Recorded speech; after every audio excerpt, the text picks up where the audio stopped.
Photo எடுத்துட்டீங்களா? கொஞ்சம் வழி விடுண்ணா. எவ்வளோ இருப்பீங்க? போட்டோ கொஞ்சம் கீழே இருக்கணும். எத்தனை ஓகேண்ணா ஓகேண்ணா.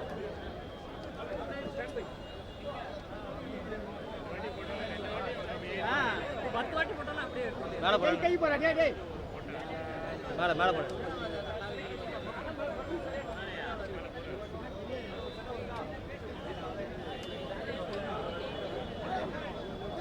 ஓகேவா?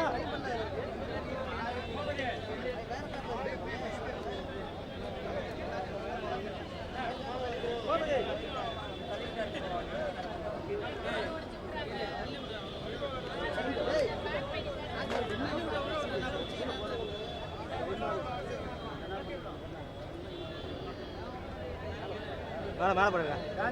எடப்பாடி மேலே போடுங்க. சரி சரி.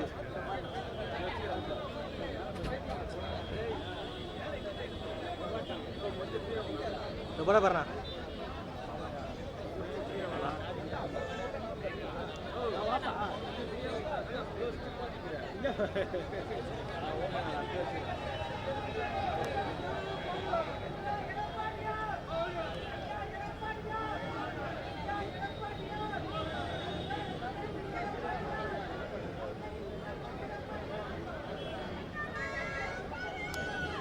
சவுண்டு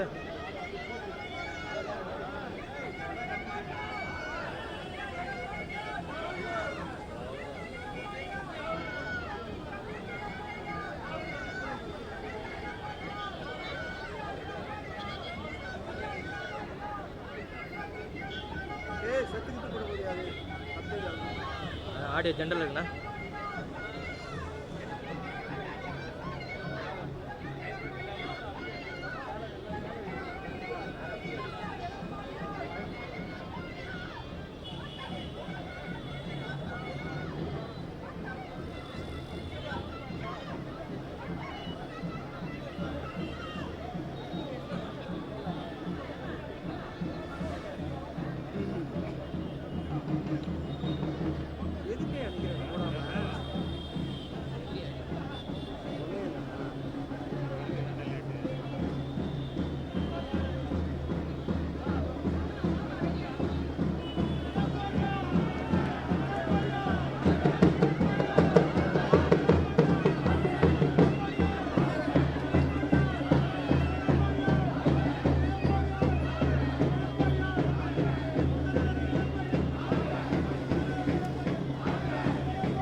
பேட்டியாண்ணா.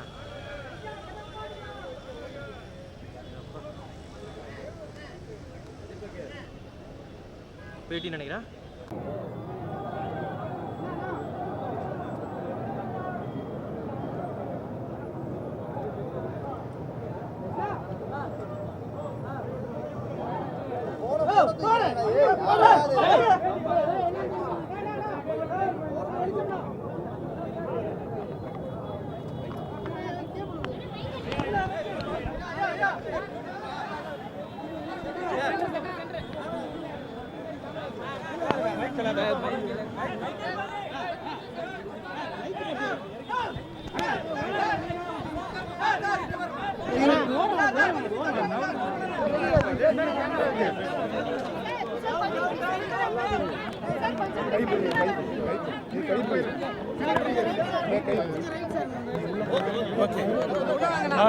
போலாமா? ஆங்கில ரைட் ரைட்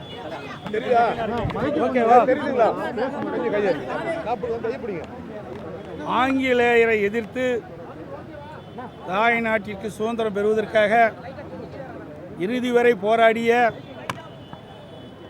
சுதந்திர போராட்ட மாவீரன் தீரன் சின்னமலை அவர்களின் நினைவு நாளில் அவர்தம் தியாகத்தையும் வீரத்தையும் போற்றி வணங்குகின்றேன்.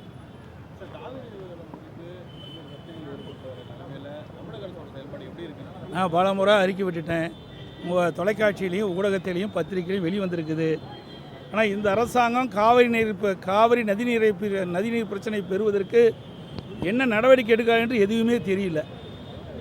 இன்றைக்கு தமிழகத்தில் இருக்கின்ற அனைத்து இந்திய அண்ணா திராவிட முன்னேற்ற கழகத்திலிருந்து பல அரசியல் கட்சி தலைவர்கள் காவிரி நதிநீர் பிரச்சனை மற்றும் மேகதாது அணை கட்டுவது குறித்து கர்நாடக அரசு எழுப்புகின்ற பிரச்சனைக்கு தமிழ்நாட்டுடைய நிலைமையை அனைத்து அரசியல் கட்சி தலைவர்களையும் அழைத்து பேசி கருத்துக்களை கேட்டு அதோடு டெல்டா மாவட்டத்தில் இருக்கின்ற பல்வேறு முக்கிய விவசாய பிரதிநிதிகளை கூட்டத்தையும் கூட்டி அவருடைய கருத்துக்களையும் கேட்டு அதற்கு பிறகு மூத்த சட்ட வல்லுநரோடு ஆலோசித்து காவிரி நதிநீர் பிரச்சனைக்கும் மேகதாது பிரச்சனைக்கும் ஒரு தீர்வு காண வேண்டும் என்று அனைத்து இந்திய அண்ணா திராவிட முன்னேற்ற கழகத்தின் சார்பாக ஏற்கனவே நான் ஊடகத்திலையும் பத்திரிகையின் வாயிலாக அறிக்கை வெளியிட்டேன். ஊடகத்தின் வாயிலாக பேட்டி கொடுத்தேன். அதேபோல் தமிழ்நாட்டுக்கின்ற அரசியல் கட்சி தலைவர்கள் பெரும்பாலானோர் அனைத்து கட்சி கூட்டத்தை கூட்ட வேண்டும் என்று வலியுறுத்தினார்கள். விவசாய பிரதிநிதிகளும் அனைத்து விவசாய பிரதிநிதிகளும் அழைத்து கருத்துக்களை கேட்க வேண்டும் என்று தெரிவித்தார்கள். ஆனால் இந்த அரசு அதை பற்றியெல்லாம் சிந்திக்கவும் இல்லை, கவலைப்படவும் இல்லை, அதை பொருட்டாக எடுத்துக்கொள்ளவும் இல்லை. இது மிகுந்த வேதனை அளிக்கின்றது. இதற்கு முன்பு இருந்த அனைத்து இந்திய அண்ணா திராவிட முன்னேற்ற கழக ஆட்சியிலும் சரி, திராவிட முன்னேற்ற கழக ஆட்சியாக இருந்தாலும் சரி, காவிரி நதிநீர் பிரச்சனையோ மேகதாது பிரச்சனையோ வருகின்ற பொழுது அனைத்து கட்சி தலைவர்களை கூட்டத்தை கூட்டி விவசாய சங்க பிரதிநிதிகளுடைய கூட்டத்தை கூட்டி அவருடைய கருத்துக்களை கேட்டு சட்ட வல்லுநர் மூலமாக சட்ட ரீதியாக உச்சநீதிமன்றத்தில் சந்தித்து இன்றைக்கு காவிரி நதிநீர் பிரச்சனைக்கு ஒரு நிரந்தர தீர்வை அனைத்து இந்திய அண்ணா திராவிட முன்னேற்ற கழக ஆட்சியிலே நாங்கள் தீர்ப்பை பெற்றோம். அந்த தீர்ப்பை கூட இந்த அரசு காப்பாற்ற முடியாத ஒரு நிலையிலே இருக்கின்றது என்பதுதான் வேதனையான விஷயமாக பார்க்கப்படுகிறது.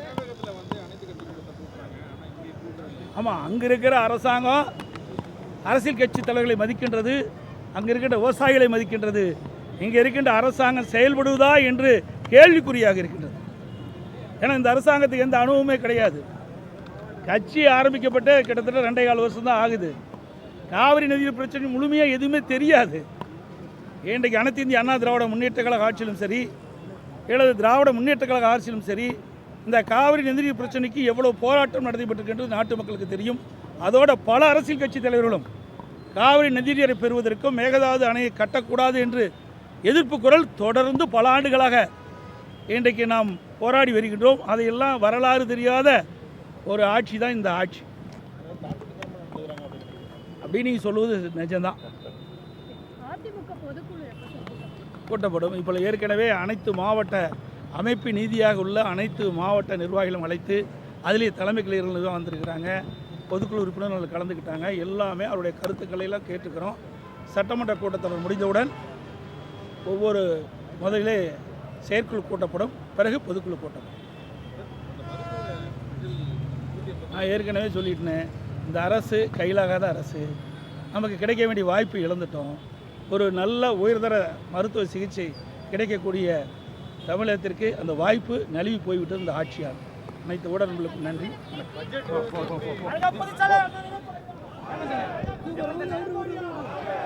போங்க.